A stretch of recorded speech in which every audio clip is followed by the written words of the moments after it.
Sure. I'm in marketing and consumer research. There's been a reluctance for consumer researchers to study imagination.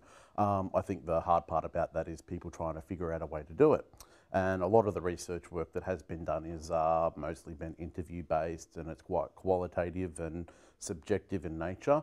So what I've done is I've gone off and developed my own instruments to figure out how people use their imagination when shopping, and to figure out to what extent they use it, and also how those imagination thinking behaviours, if we go far as calling them that, influence their shopping behaviours, such as tolerance for trying out new products, novelty seeking behaviours, those sorts of things.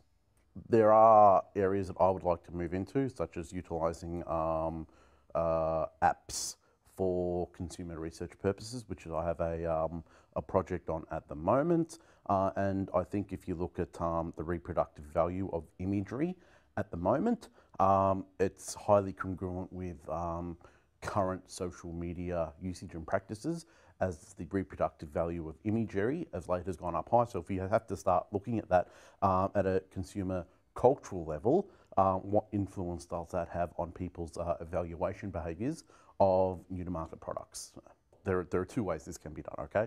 First way is through research, which is we now have instruments in which to figure out how imaginative different types of consumers are. And then we've got questions like, are introverted consumers more imaginative? And now we actually have the instruments in which to go and figure that out, which is a huge contribution.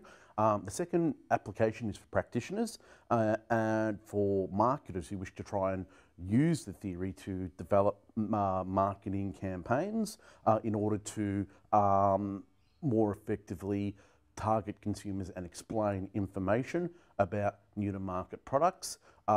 Imagination or imagery and mental imagery takes less effort to process than words and language. So we're trying to give marketers a way in which they can use this research in order to more effectively target the desired consumers.